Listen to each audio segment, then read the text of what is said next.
불러주셔서 너무 감사드립니다. 미국에 산 지 23년 되었는데요. 노스캐롤라이나도 처음이고 페이필도 처음이고 이렇게 좋은 교회도 처음입니다. 여러 가지를 처음부터 경험하게 됐는데 묵는 숙소를 갔더니만 두 개의 바구니가 있었어요.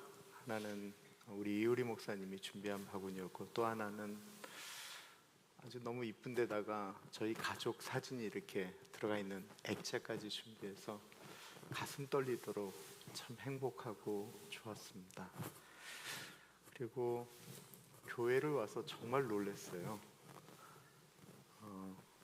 이우리 목사님이 열심인 거는 알지만 장로님들이 이걸 어쩌면 이렇게 다들 준비해서 움직이셨나 라는 생각이 들고, 이 목사님도 말씀하셨지만 교인들이 참 협조적이었다라는 생각도 들었습니다. 더 놀란 거는 오늘이었습니다. 저는 여자가 드럼 치는 것도 오랜만에 봤고요. 요즘 피아니스트 구하는 거 캘리포니아도 정말 어렵습니다. 피아노 치시는 집사님도 너무 좋으셨고요.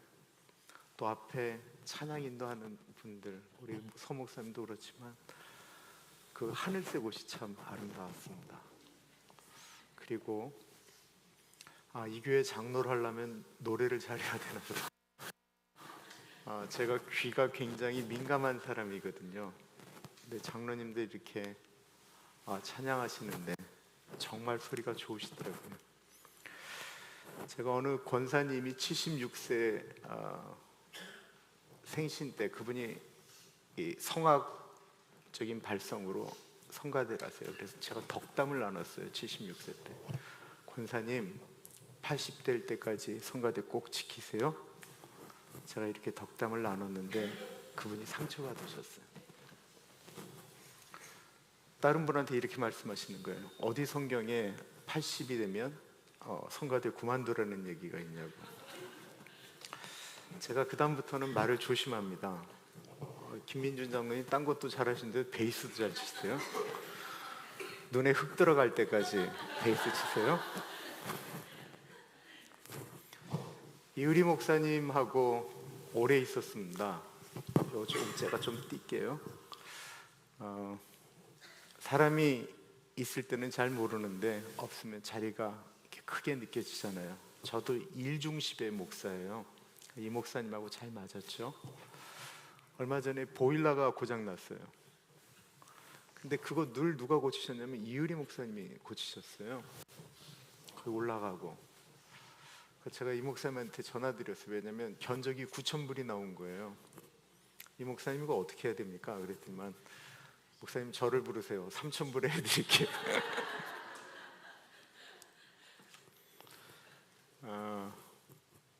근데 제가 그 말씀이 얼마나 저한테 미안한 이야기였는지 몰라요. 누구한테 미안했냐면 강일영 사모님한테 미안했어요. 제가 일중심이라고 그랬잖아요. 제가 새벽 3시에 교회를 나왔어요. 늘 그 교인들을 위해서 2시간 기도하고, 근데 제가 일찍 나오니까 이유리 목사님도 막 정신없이 일찍 나오시는 거예요. 근데 이 목사님이 저를 위한다고 저녁 이후에 모든 일들은 다 이유리 목사님이 다 감당하셨어요. 제가 아무리 빨리 들어가라고 얘기를 해도 이 목사님이 그 일을 이렇게 다 감당하셨어요. 그러니까 강일영 사모님이 과부가 아닌 과부로 살아야만 했어요. 내가 그러지 마십시오라고 아무리 얘기를 해도 이게 잘 지켜지질 않았는데 이 교회로 오니까 이 교회에선 더 하겠구나 싶은 생각이 이게 들더라고요. 사모님을 과부로 만들면 안 됩니다. 그건 여러분들이 지켜주셔야지. 이 목사님은 이렇게 누군가가 브레이크를 걸어줘야 돼요.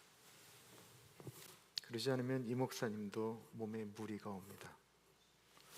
이번에 4번 설교를 하게 되는데요, 모두 섬김에 대한 말씀을 전하려고 해요.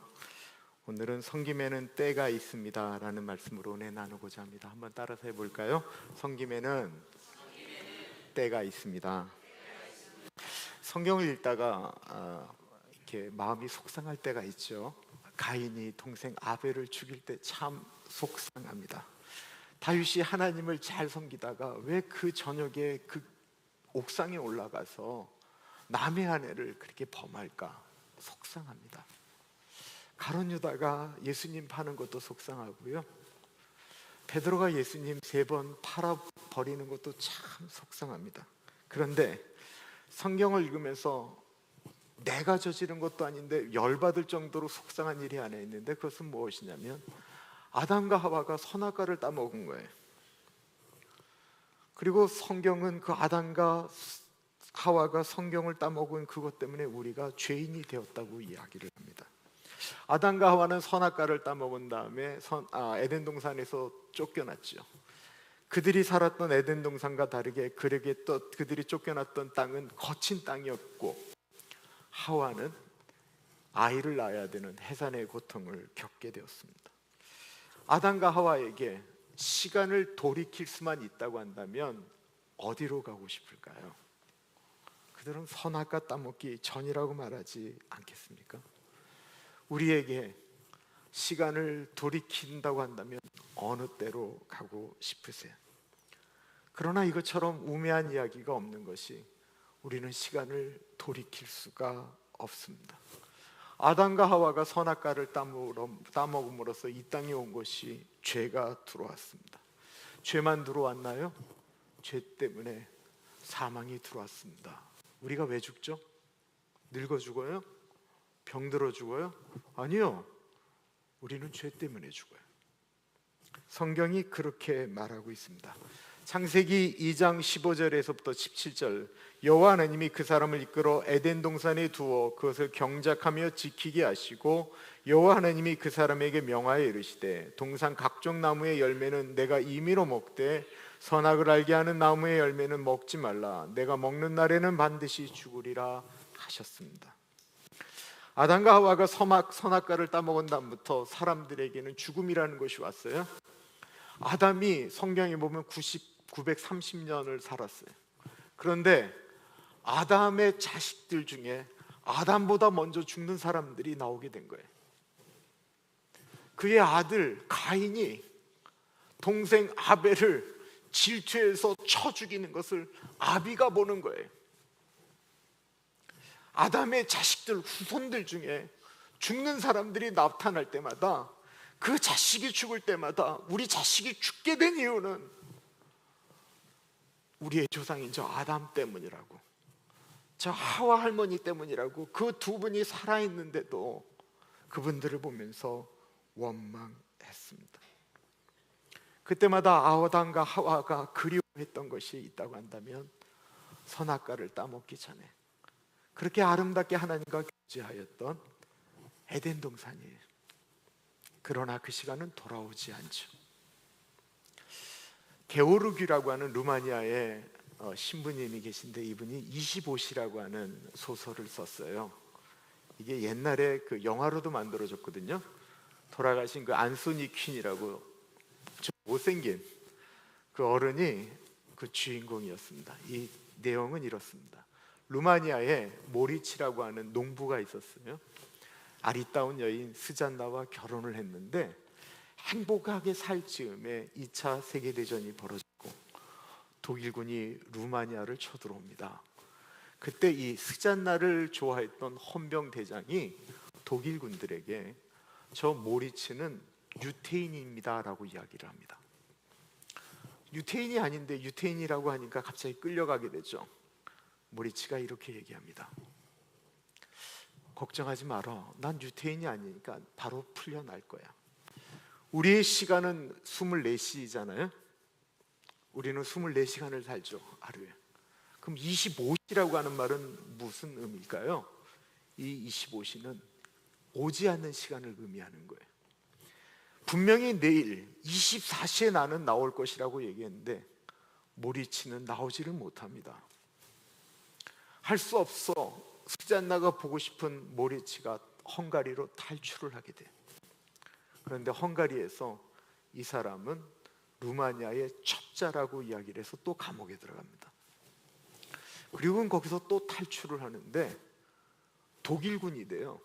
그의 피에 게르만 민족의 피가 흐른다라고 얘기해서 독일군이 됐다가 다시 연합군에게 포로로 잡히게 됩니다. 그리고는 2차 세계대전이 끝이 났어요. 이제는 모리치가 24시 이 땅 가운데 우리가 기대하는 그 시간 안에 아내 스잔나를 만날 수 있는 거예요. 그런데 스잔나는 다른 남자의 아이를 이미 낳았어요. 그 마지막 장면을 영화로 보셨는지 모르겠는데, 이 죄수를 다른 나라로 보내면서 연합이 이 안소니 퀸에게, 모리치에게 카메라를 보고 웃으라고 얘기를 합니다. 웃으라고. 웃어요. 지금 웃으셔야 됩니다 라고 얘기하는데, 이 땅 가운데 24시를 살고 있는 것 같은데 자기가 소망했던 25시가 오지 않는 이 모리치는 웃을 수가 없습니다. 아담이 만든 죄의 문제, 죽음의 문제는 우리가 절대로 해결할 수 없는 25시와 같습니다. 난 안 죽으려고 아무리 노력해도 우리 다 죽어요. 나는 죄 짓지 않으려고 아무리 노력을 해도 우리 죄 짓습니다. 저는 결혼하고요, 제가 목사가 되면 저는 우리 아내만 보는 줄 알았어요. 근데 제가 이렇게 야한 여자가 지나가면 눈이 저절로 그러고 가는 거예요. 내 의지가 아니에요. 근데 그게 가는 거예요. 우리가 영원히 죽지 않을 방법, 죄를 짓지 않을 방법, 24시는 존재하지를 않습니다. 그런데 우리에게 이 25시의 문제를 해결할 사건이 이 세상 가운데 일어나게 되었습니다. 그것을 가리켜 예수님의 십자가 죽음, 그리고 오늘 본문은 그 25시를 깨트린 그 사건을 가리켜 한 사람이 순종함으로 많은 사람이 의인이 되었다라고 표현하고 있습니다. 하나님께서 세상을 사랑하셨죠. 그래서 요한복음 3장 16절 17절은 이렇게 말씀하고 있습니다. 하나님이 세상을 이처럼 사랑하사 독생자를 주셨으니 이는 그를 믿는 자마다 멸망하지 않고 영생을 얻게 하려 하심이라. 하나님이 그 아들을 세상에 보내신 것은 세상을 심판하려 하심이 아니요 그로 말미암아 세상이 구원을 받게 하려 하심이라. 우리가 다 잘 아는 말씀인데 25시가 이 땅 가운데 깨어지는 그 사건은 예수님의 순종이 있기 때문이다라고 성경은 말하고 있어요. 하나님께서 예수님을 이 땅에 보내실 때 완전한 인간으로 보내셨죠. 완전한 인간으로 왔다라고 하는 것은 우리 사람들이 경험하는 그 고통을 다 경험할 수밖에 없다라고 하는 것을 의미하는 것입니다. 예수님도요, 많이 걸으시면 피곤해 하셨고요, 폭풍우 치는 바다에서 얼마나 피곤하신지 그냥 주무셨어요. 예수님도 추우면 감기 걸리셨고요, 예수님 배고프시면 배고프다고 하셨고, 예수님 성경에 목이 타면 목마르다고 하셨어요. 예수님 사랑하는 사람이 죽으면 예수님 눈물 흘리셨어요. 예수님이 인간으로 오셨기 때문에 사단은 그것을 잘 알고 예수님이 십자가에서 순종하지 못하도록, 그 죽음의 죄의 문제, 그 25시가 이 땅 가운데 영원히 존재하도록 예수님이 십자가 사건을 방해하였습니다. 예수님도 그 십자가의 사건이 얼마나 고통스러운지 그때에 예수님이 하나님께 기도하는 거예요. 예수님 목 쑤셨잖아요. 예수님 망치질 잘못하다가 망치가 손 때리면 얼마나 아픈지 예수님 아셨다고요. 예수님 못질하다가 못이 손가락이라도 찔리면 얼마나 아픈지 예수님 아셨다고요. 아시니까 겟세마네 동산에서 하나님, 내가 이 섬기는 거 내가 지금 안 하면 좀 안 되겠습니까? 하나님, 아버지, 할 수만 있으면 이건 내가 좀 안 하면 안 되겠습니까? 완전하신 예수님이 우리 사람들처럼 이것 좀 지금 안 하면 안 되겠냐고 하나님께 기도하셨습니다. 예수님이 기도할 때 사단이 얼마나 심하게 예수님을 공격하겠습니까? 봐라 예수, 네가 지금 하나님께 기도한다고 하나님이 너한테 응답하시냐? 네 옆에서 네가 3년 동안 죽으라고 제자 훈련시켰던 그 사람들 지금 다 어딨냐? 저 봐라, 다 잠자고 있지 않냐? 네가 저런 사람들을 위해서 십자가를 지려고 그래? 네가 3년 동안 그렇게 사랑을 준 가룟 유다가 너 팔지 않았냐? 사단은 끊임없이 예수님이 십자가 지지 못하도록 끊임없이 예수님에게 안 좋은 생각들을 심어줍니다. 정말 외로운 건 혼자라고 하는 거예요. 누군가 좀 같이 해주면 좋을 텐데, 예수님이 얼마나 외로우셨는지 제자들을 찾아가잖아요. 얘들아, 나하고 좀 기도해주면 안 되겠니? 한시도 깨어서 기도하지 못하겠냐? 영어 성경에 보면 그 한시도가 진짜 1hour라고 써 있어요. 예수님이 십자가 지기시기 전에 우리 사람들에게 부탁했던 것 딱 한 가지가 있는데 딴 것도 아니에요. 철야기도 하라는 것도 아니었어요. 너희들 이 시간에 나하고 딱 1시간만 좀 같이 기도해주면 안 되겠냐? 그만큼 힘드셨어요. 그만큼. 예수님, 그래서 우리가 섬기는 게 얼마나 힘든지 아세요? 자기 거 내려놓는다라는 게 얼마나 고통스럽고 자존심 상하는지 예수님 아세요? 근데 우리가 잘 아시는 것처럼 예수님이 기도를 멈추지 않으시잖아요. 땀방울이 피처럼 떨어질 정도로 예수님 기도하시고, 예수님이 겟세마네 동산에서 기도로 승리하시죠. 여러분, 25시가 깨어진 건 골고다 십자가에서 달려 죽으심으로 이긴 게 아니에요. 예수님께서 우리의 죄와 사망을 이기신 건 겟세마네 동산의 기도에서 승리하셨기 때문에 그런 거예요. 교회가 어떤 문제를 해결할 수 있는 방법이 있다고 한다면 기도 외에는 이런 유가 나갈 수가 없는 것입니다. 예수님이 나의 원대로 마옵시고 아버지의 뜻대로 하옵소서. 예수님이 만약 그때 겟세마네 동산에서 기도하다가 아버지 나 못하겠습니다 라고 일어나셨다고 한다면, 이 땅에 죄와 사망의 권세에서 해방되었음을 선포하는 부활절은 이 땅에 오지 않았습니다. 예수님이 십자가에서 죽으시기까지 순종하셨기 때문에 우리가 지금 여기에 있는 거예요.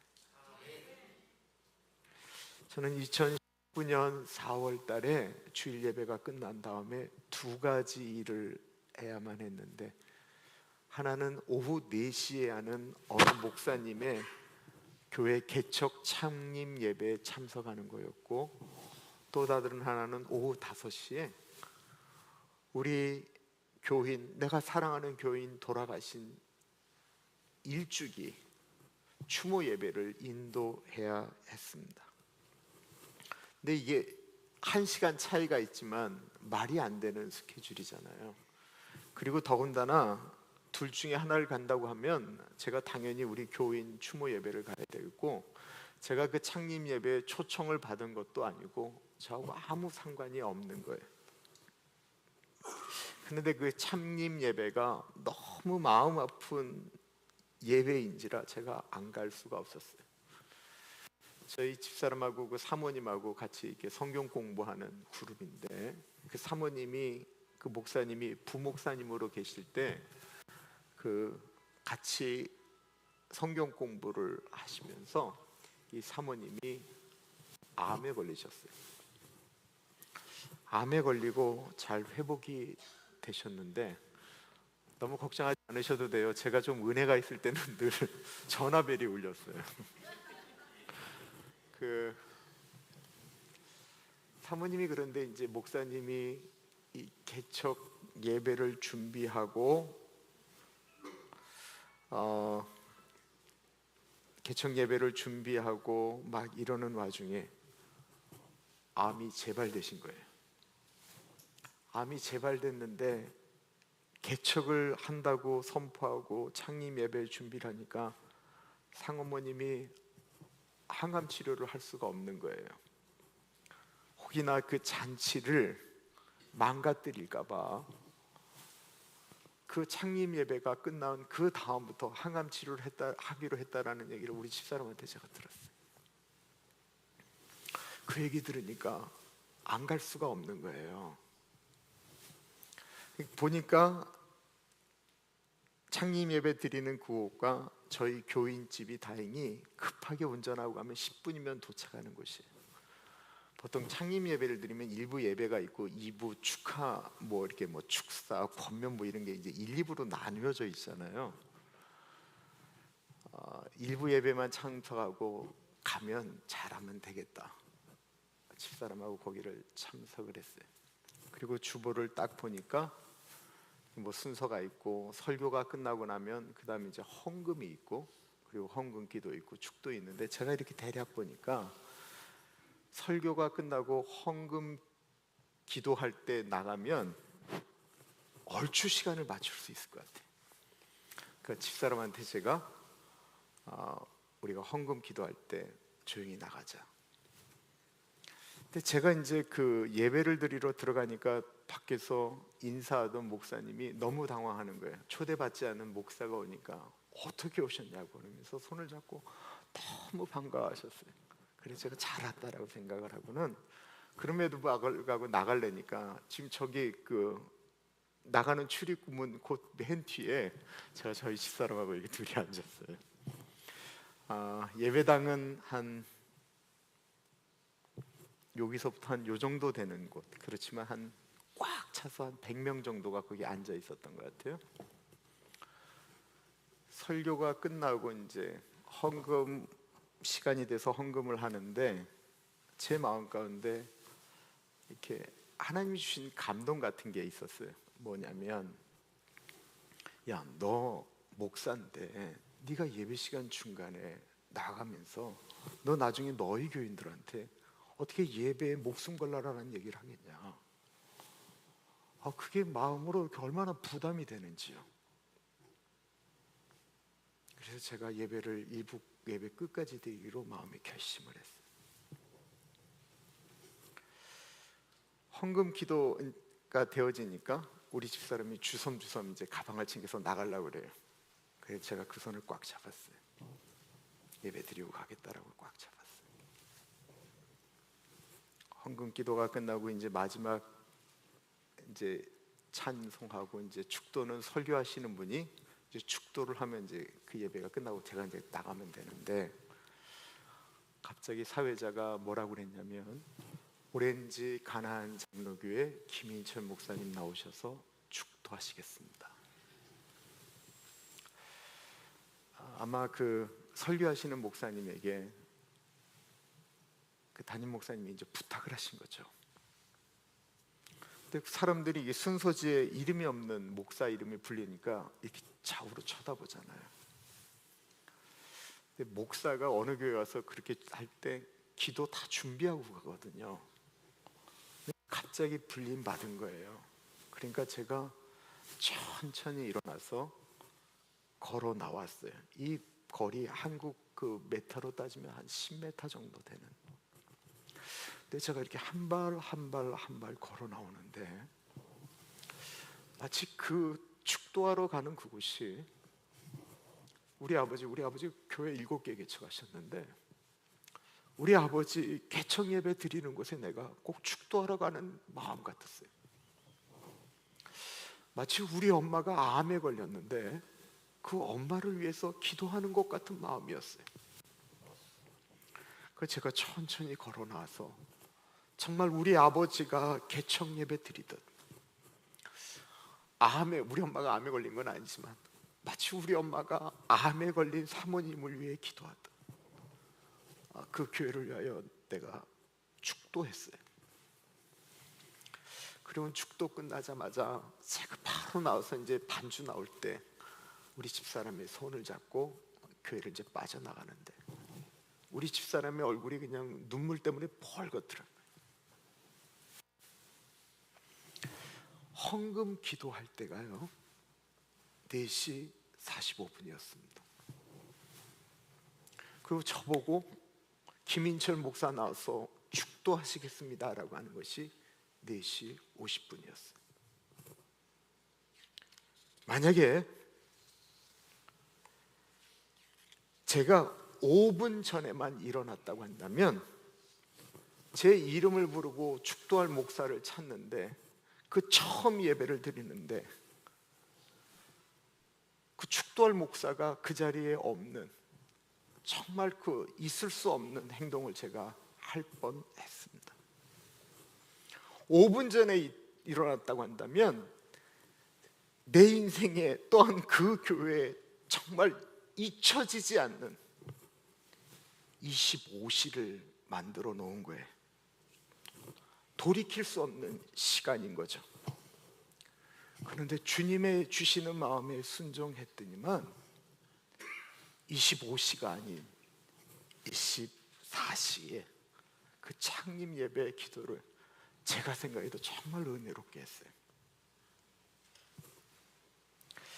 저는 작년에 심근경색이 뭐냐면요, 이렇게 심장이 막 조여지면서 이 왼쪽 손이 마비가 되는 건데 제가 심장병 환자거든요.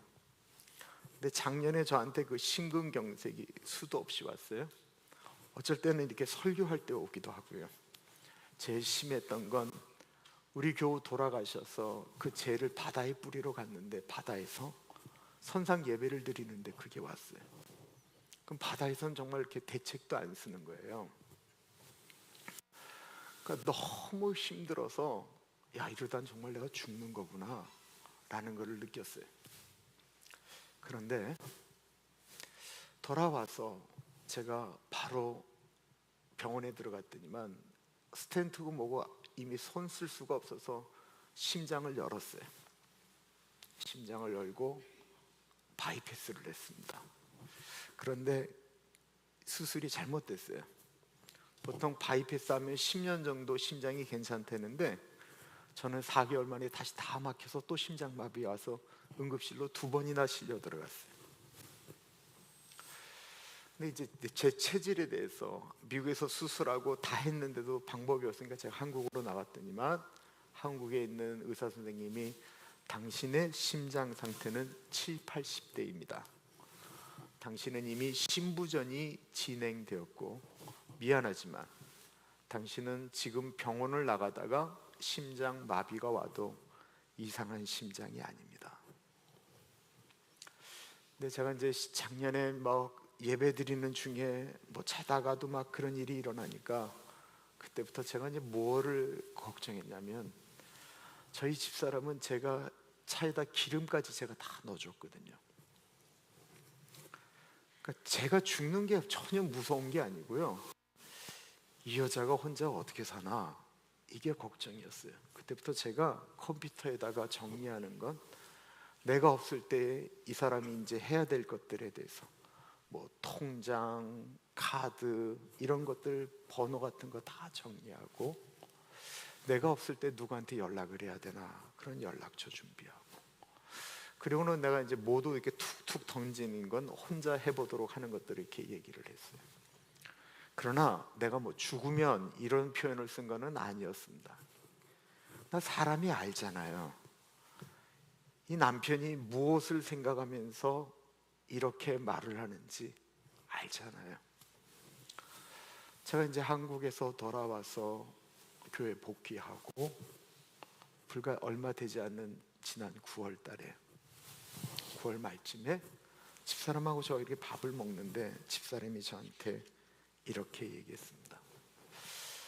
당신 하나님 나라 간 다음에 내가 어떻게 살까 그거 걱정하지 마라.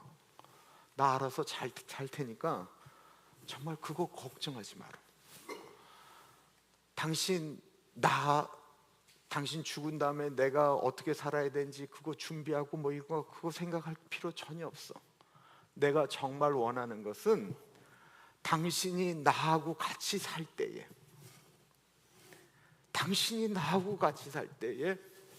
내가 원하는 것, 내가 좋아하는 것, 당신하고 행복한 것, 나하고 같이 있을 때 내가 원하는 거 해줘. 그게 제가 정말 머리를 망치로 쾅 하고 맞는 충격이었습니다. 그랬습니다. 내가 내 사랑하는 가족과 살아서 숨 쉬면서 행동하는 것이 24시죠. 우리가 죽으면 다시는 할 수 없는 일이, 그 다음부터는 건 25시의 일이에요.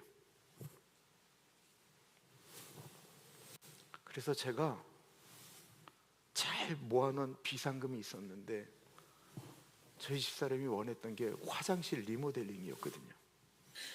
교인을 아무리 데려와도 여자가 화장실을 아무리 닦아도 거기에 이렇게 얼룩 같은 게 지워지지 않는 게 여자들이 얼마나 스트레스겠어요.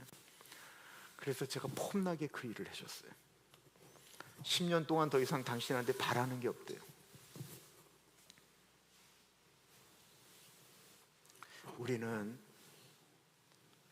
우리가 섬기는 걸 우리가 임의대로 정하려고 합니다. 하나님, 내가 저 사람하고는 정말 같이 못하겠습니다. 내가 정말 마음이 완전히 정리가 되면 하나님, 그때 내가 하겠습니다. 하나님, 내 형편이 나아지면 그때 내가 주님의 일 하겠습니다. 내가 지금은 하나님 시간이 없습니다. 지금은 내가 물질도 없습니다. 내가 좀 더 나아지면, 시간이 되면 그때 하겠습니다 라고 이야기합니다. 그런데요, 그 시간은 오지 않습니다. 우리가 여러분 오래 살 것 같습니까? 우리 젊음이 정말 그렇게 오래 갈 것 같으세요? 여러분, 정말 후딱후딱 지나갑니다.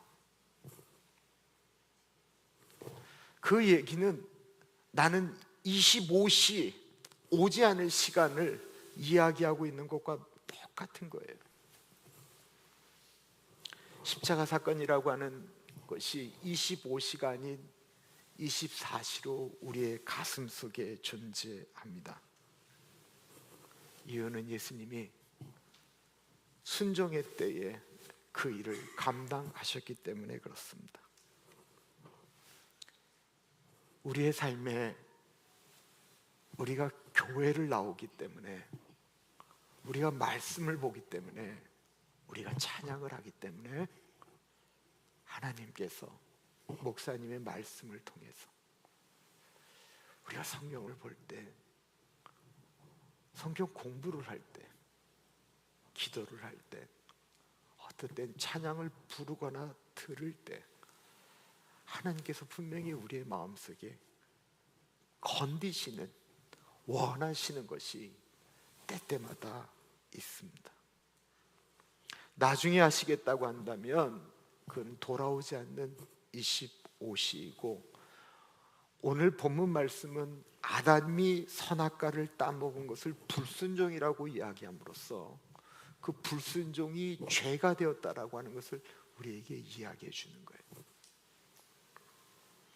우리에게 주어진 시간은 오늘이라는 시간이고, 오늘에 하나님께서 주신 일을 감당하는 것은 24시에 할 수 있는 일이지만 그 시간이 지나가면 돌아오지 않는 25시가 되는 겁니다. 우리는 매일매일을 선택하며 삽니다. 그 선택은 모두 24시 안에 들어가 있는 것들입니다. 어떤 선택은 내일 있을 24시에도 영향을 끼치지만 어떤 선택은 다시는 돌아오지 않는 25시가 됩니다. 어떡하시겠어요? 순종하심으로써 우리도 간증을 만들어 보시겠어요? 아니면 불순종의 대가로 죄의 대가를 지불하시겠어요? 그게요, 우리의 선택입니다. 기도하겠습니다. 존귀하신 하나님,